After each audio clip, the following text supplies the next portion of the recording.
Welcome to Mind Your Manners.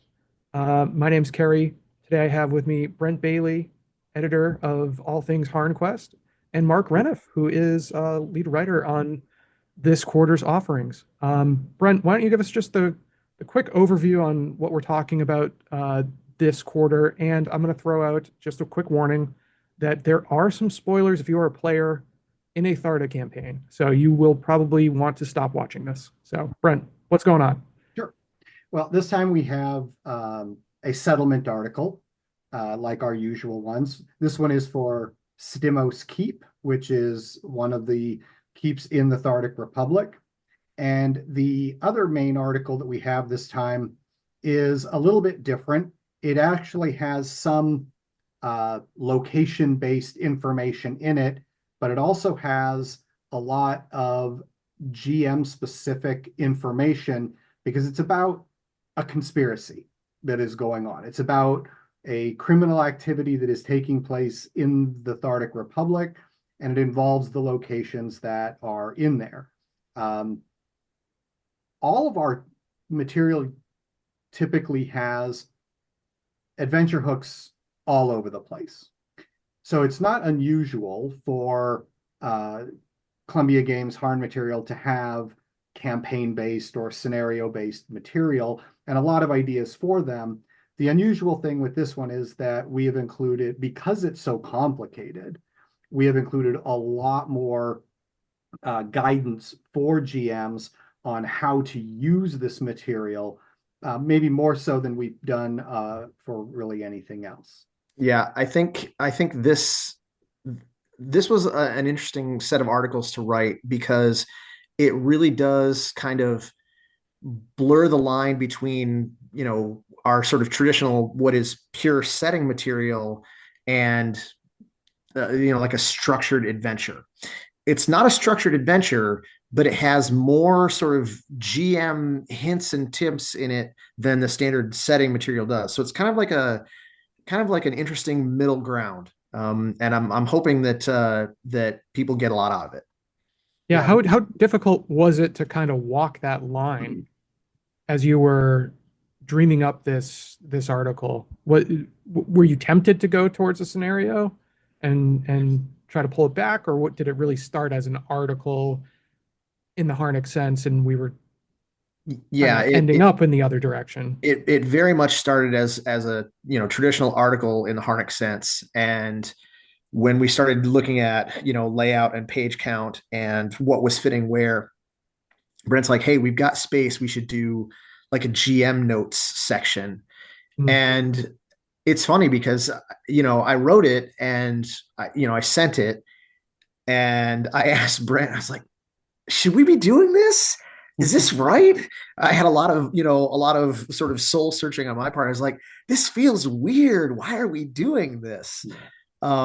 But I think, in the end, the final product is one I'm personally quite happy with. I think we tread that line fairly well to give people some more tips on how to run this. This is, and I think, Brent will have more to say about this as well, but one of the criticisms that we often get as writers from the Harn community is, oh, you guys need to write more published articles. Harn would be have more appeal and whatnot if it had more published adventures. Um, and for us, that feels kind of strange because I'm a GM. I've run games in Harn for many years. Um, I can pick up any Harn source material and open it to just about any page, and hooks jump off the page. It's one of the things I love about this particular setting and the way we present it. Um, but this particular set of articles, by having that GM section in there, I think we're maybe giving people more of what it is that they're looking for, as ways to string some of these disparate pieces together. Yeah, and I think that's the key there is those disparate pieces that back in the Thardic Republic module back in 1987, there was a little like 4-page article that was like three of the four main locations that are involved in this. But Hmm. each one was like a little map and just a little bit of information about it. And there wasn't a whole lot of information that strung it all together. It basically said, this is going on, and here are the places, but it didn't explain, well, how is this happening? How is this being kept a secret? What are the logistics of this? How does this actually work? And then critically, how do I even use this? And Yeah. so, and Marc has been, kind of ruminating on this for, my assumption is, a few years here. That Yeah, it's this been a is while. this is something that has been in development where he's been trying to figure out, well, who's involved and what are they doing and what's going on here and how are things going here and all those different complications. Well, I came to it new when I first saw this was when Marc submitted the draft, the manuscript. And as I read through it, I was having trouble keeping it straight because there are a lot of people, there's a lot of moving parts, Hmm. there's things going back and forth, and there's a lot going on. And so that's where it was kind of like, hey, it will help GMs if we not only explain things in the individual location articles, but let's combine all that. Let's kind of do a top to bottom walkthrough of how this scheme is working. Yeah. And how have they not gotten caught in the last 40 years? Right, right. Who's involved? Where's involved? What's going on at each place. So when you read the Silver Conspiracy article and those first 6 pages or so, 8 pages, really kind of give you that overview of what's going on. Then when you start reading the individual locations, there's they kind of flesh out the main points, but you should have a pretty good idea. And that was kind of the flaw in the original material was that it talked about the different locations, but nothing strung it together. And it was really kind of hard to figure out, okay, well, I know this is going on here. So if the PCs stumble upon this, well, what came before and what's Mm. next? And how did this get this way? And so that's what we really tried to do here is really make this a lot easier for GMs to wrap their heads around. And that's a big one of the sections in here talks about, well, how do you get your players involved? And Right. it's not because this is where there's a difference between a traditional step-by-step adventure scenario, because you could come at this in a whole lot of different ways. And that's kind of, the GM's got to try to figure out. It's like, well, I'm going to have them stumble upon this. Well, then figuring out what the other pieces are, that's part of the adventure. It's not step A, step B, step C. It's you might first come in at step Z and have to Hmm. work your way back upstream Yeah. to figure out what's going on. Yeah. I Yeah. think another aspect of this that is important is that the original material talked about the where. Um, and it sort of addressed the why a little bit, right? Like, at the end of the day, it's all about somebody's making money off of this. But critically, those original articles were very cursory. I mean, I think the original Hikun was like half of a page or something like that. Um, but they never talked about the who. And as a GM, one of the best things about Harn is that it is full of people, right? And those NPCs are what drive the adventures. They're the bits of friction that the players are going to bump up against to make things happen in the world. And so a big part of this set of articles is really fleshing out the who, adding a lot of different people who are involved and what their roles are and how the PCs can encounter them. I think gives GMs a lot more sort of leverage for how to involve their players in the story. Yeah, it reads like a really good sandbox adventure because you do have, every aspect of the um the conspiracy itself, all those different locations, they're all perfectly valid points of entry to encounter this. And if you particularly have that group of players that wants to be breaking out the cork board and running the strings between all the Yeah. different, Yeah. headshots of uh, NPCs, they're going to have a blast with this. Um, and you also give some advice on running it in slightly different ways as well. There isn't anything that's prescribed specifically, which I thought was great. It's still got that Harnick feel. It doesn't, it doesn't read like what is it, bushels of rye, or any of Mhm. the adventures, so to speak, Mhm. that we have. It still feels like a HarnQuest article, right? Um, Now, we have, was it 4 locations in total Yep. across these 2 articles? Yeah. Yep. So a lot of NPCs to go with it, Yeah. a lot of locations. We've got great maps for every location. We've got a manor house, a care, a castle, basically, a keep. Um, there's a lot going on here. So how long has this actually been in production? I know you had the idea of fleshing this out for a while, but Mark, how long were you actually working on this? Oh gosh, I gave Brent the drafts of Stimos and Hikun and I think Syrian at Gen Con.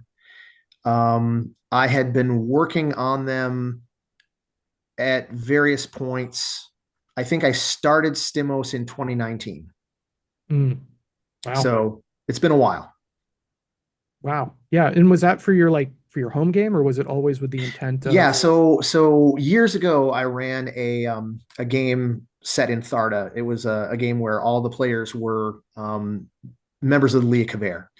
Um, and they were set in Cornan. And as it happened, one of them ventured off on his own, and a random encounter I got was like slavers seeking quarry or something like that from the old like first edition Harnview um, random encounter tables, which I just pre-rolled like 100 of them. I had a list, and when somebody did something or I had something that said a random encounter was going to happen, I just take the next one off the list. Mhm. And the one of the players by himself encountered slavers seeking quarry. I was like, ooh, I know exactly where this is going. And so yeah, he got nabbed, got moved to Sharon, sold onto a ship, and ended up at Iraku.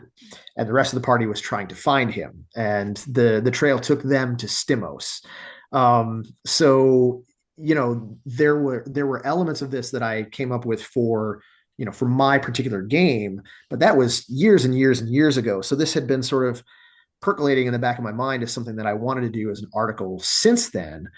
And in terms of getting previously published material back into print, Mhm. because when we redid the Thardic Republic, all of this information that was in the original Thardic Kingdom module, the first one, got cut, right? Because it wasn't really part of Tharda. Same with the article on the Tulwyn and the Gozida, right? Those have since been reprinted in Hardmaster Barbarians, but some of this other, sort of like supplemental material just got cut. And I think there's interesting stuff to use there. I think there's an interesting story to tell there. And so that was part of the goal for bringing all this stuff together and fleshing it out and making it something that you could actually use without having to go through and make up all this stuff on your own. Hmm. And given that we do have 2 separate articles here, but 4 different locations, um, just so folks know, what's in each article. We have Stimos as its own article. We have the Yeah. Silver Conspiracy as a separate article, which has Hakoon, which has Syrian, and which has Iraku. What was the decision like to fold all those in under the Silver Conspiracy? Is that strictly because of the geography of it, or did they not work as separate articles? Yeah, that I think is the key, that they're all so interrelated Yeah. Mm, that, and Stimos to a little bit of a lesser extent, but those three, Iraku, Syrian, and Hakoon, are they're so interrelated for the purposes of the criminal scheme that's going on, um, that we wanted to keep them together. They were actually published together in the original 1987, but it was like a 4 page or 6 page for all three of them. I'm not even sure it was that long. It was Yeah, very, very short. yeah, and yeah, I think it's four. So but they were so related that we wanted to keep them together, but we also wanted then to bundle them with that overview that really kind of spelled out how the whole scheme works. So Right. the Silver Conspiracy article is the core of this. Whether or not you end up incorporating Stimos, it plays a role, an important role in the scheme, but it's, we wanted to do that as more the traditional location article because it is a keep like the other ones, the other castles and keeps. So It's we also a wanted to keep it fun the same. location. Yeah, Yeah. I don't, right. you know, There's plenty of things that you can do there outside of this conspiracy. Yeah. And of course, that's a good way of when you're reading that as a GM, when if your players may come to town, they're involved with some other things. Well, you may see all this stuff about and like, okay, I got to get on this. I got to get them involved in this somehow. And then you've got the conspiracy article that explains what else is going on and what role Stimos plays. yeah, and Mark, would you like to just set the stage on what is Stimos, as an elevator pitch, so that that particular article gets some love as well. Yeah, so Stimos is actually the article that I started with, right? Because I wanted to do a settlement article. It had been a while since I had done one. Um, well, at least at the time I first started working on it, it had been a while since I had done one. I've done other ones since, but um, I wanted a location that was wild, right? So much of Tharda, it is, Tharda between the Korani Empire and the Interregnum, and now the rise of the Thardic Republic.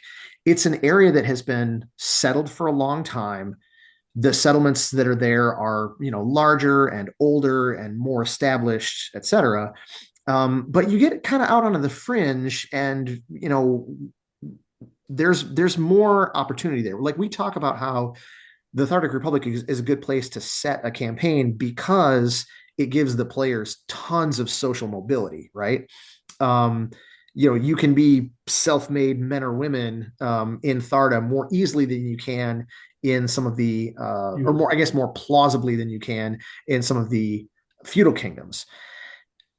Stimos ratchets that up to the next level. It's the frontier boomtown, right? It's a place that is all about having people who are adventurous, free spirited, and willing to take risks doing things out in the wilderness. And this is sort of the last point of civilization where they can all come and do their trading, their preparation for their expeditions, et cetera, et cetera.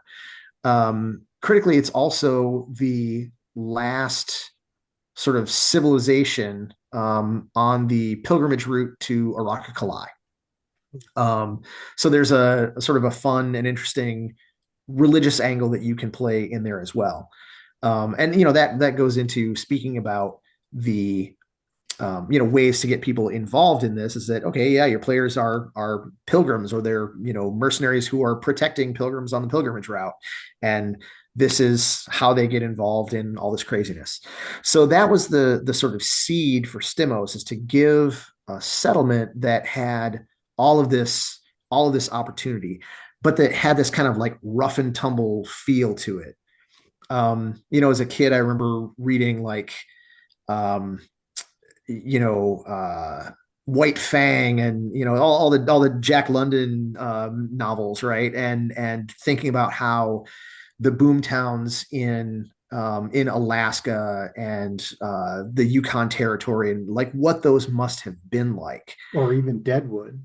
or even Deadwood, right? And the that kind of frontier feel, and that's what I really wanted to bring into this particular settlement. Yeah, I think it's a fantastic spot to start a campaign. You know, Yeah, what's going to bring a bunch of adventures together other than a reason to adventure, being on the frontier, right? So, or even just a caravan if you're running uh, folks on a pilgrimage over to Arakakalai, all that sort of stuff. One thing we have not talked about is kind of the ever-present intersection with some of the events at Karaz, and uh, we have a lot of historical things within these articles. So if you are running something related to that and you come south, there's a good chance you're going to wind up here. yeah. Um, so there's a lot of intersections between many of the other uh, you know Harn campaign locations in this area. So I think Yeah, it's a fantastic set.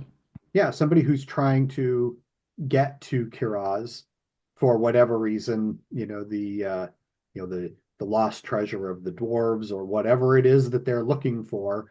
Um, yeah, there's a really good chance that they're going to stumble upon something that they weren't expecting as they're going up there.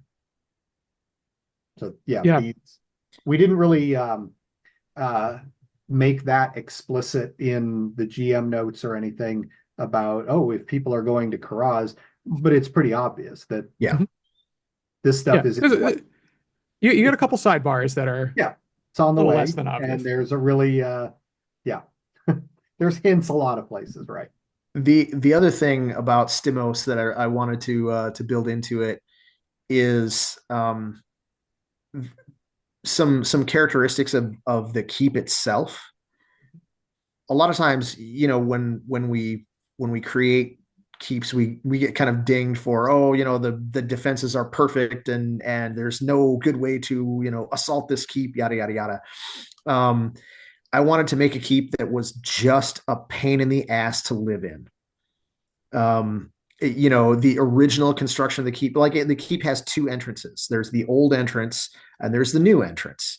And the old entrance is at the end of this, whatever winding set of stairs that's cut into the stone.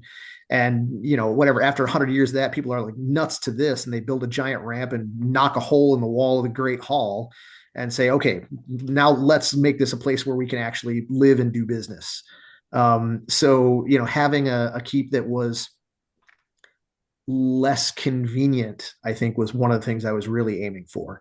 And it's funny, when Bill was doing the floor plan, he's like he's like, this place is crazy, nothing makes sense. And I was like, yes, exactly. That's Yeah. awesome. Is there anything in either of these articles that we didn't talk about that you want to make sure makes it out there? I'll highlight. I think that as usual, we have some really, really interesting art from Yeah, Richard Lushak, some really atmospheric pieces in this one, for the different locations. I think that if you look at, the Stimos, with the mining and the smoky conditions, and then, some very odd looking things, up at Syrian, and, there's illustrations of pilgrims. There's illustrations of the different aspects of the criminal scheme, as well as other things that might touch on it. So there's a lot of really good art and some really great portraits. There's some really interesting people in this one. yeah. Richard always does a great job, but there's some really cool ones in this set. I think my favorite may be the the top illustration on the Silver Conspiracy article itself. It's showing a boat being loaded at a dock at Syrian, and it's got this guy sitting there, and he's just like holding up a couple of coins, right? And something about that, the way he illustrated it, it's like drawing the viewer in, being like, here, here's your money. Forget everything you've seen here. we'll see you next spring, right? It invites the viewer to be part of the conspiracy. I love the way that illustration turned out. Yeah. Yep. Some really Um, good ones. yeah, I have the pre-art manuscript here, so I'll be looking Oh, forward to okay. that on launch. Um, unless you want to send it over to me to use as maybe a thumbnail. I don't know. I don't want to spoil that Sure. because it sounds like a really good piece. Yeah. So we might just pick something else.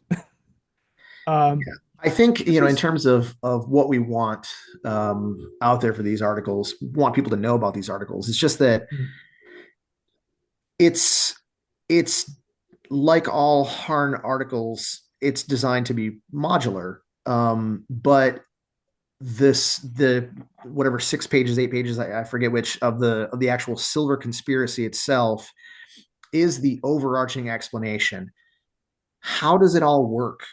Who's involved? How do they profit from this? How do they keep from being discovered? That's something that was never in the original material, right? Like there were, pardon the pun, there were nuggets that were dropped here and there. But we've had to do the harder work of making this all hang together in a way that makes sense. And one of the things that's great about the writing team is, we can put a draft out there and someone can read it and be like, I don't understand how this works. And that tells us, okay, we need to explain this a little bit better. Or someone says, oh, I see a conflict over here. And so maybe I change how something is done or whatever. And so this is something that's, been seen by many eyes and I think is a much, much better end product as a result. Because I've got crazy ideas, but it's being able to express those crazy ideas in a way that makes sense. Like Brent said, he came to it cold. I had been thinking about it for years, so there were things in there that I just sort of, you Hmm. just sort of assume that everybody knows, and someone who comes to it new may not know that or may not remember it from some other piece of the source material or whatever. So it's good to have that many sets of eyes on the articles. excellent, excellent. Um, well, I think we also need to shout out our as I throw my pen. We need to shout out our friends making maps. Yep. Yes. What are our map regions this month? So right over your left shoulder, the nope, the other one. To me, it's the other shoulder. There you go. That shoulder. Yalen and Kaboth, the two big islands down there in the Gulf of Chacro. Yep, right there. Those are the two map squares that are in this HarnQuest. The ones that involve Syrian and Araku and Hakun and Stimos, those are over your head. Those have already been published. Those actually were in some recent HarnQuests, so we didn't have any new ones that went along with these articles. But Yalen and Kaboth are there. And you'll notice those are over there very close to the Kingdom of Ivale, which is the last of the last of the Harnett kingdoms that require a hardback kingdom book.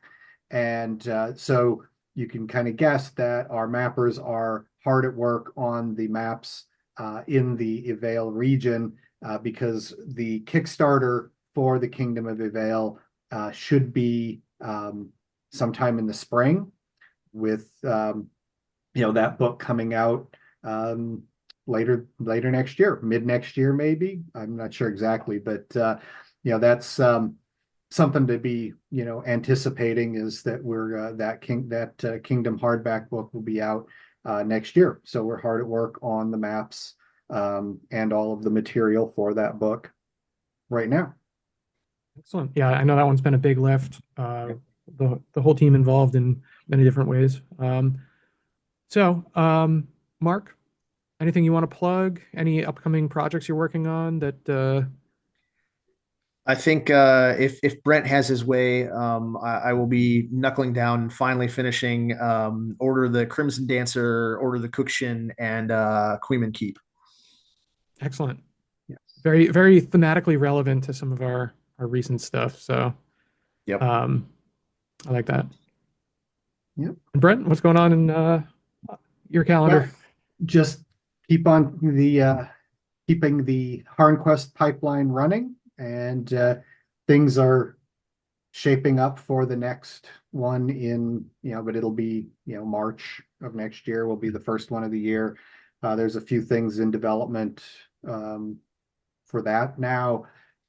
Just kind of keeping the wheels running on all this and getting it all done, keep trying to keep on schedule. So, and Yeah. eventually finding time to, write some of my own stuff. So, we'll see. Yeah. Well, hopefully we will be meeting to talk eval around the time that Kickstarter goes Yep. live, and pulling in Kerry and whoever else is working on things. But yeah, this has been fun, and I love this article. Well, both these articles, and looking forward to seeing Richard's final art there. And yeah, so why don't we call it a wrap? Great. Thanks a lot. Thanks for having us. Thanks. Yeah, thanks for joining.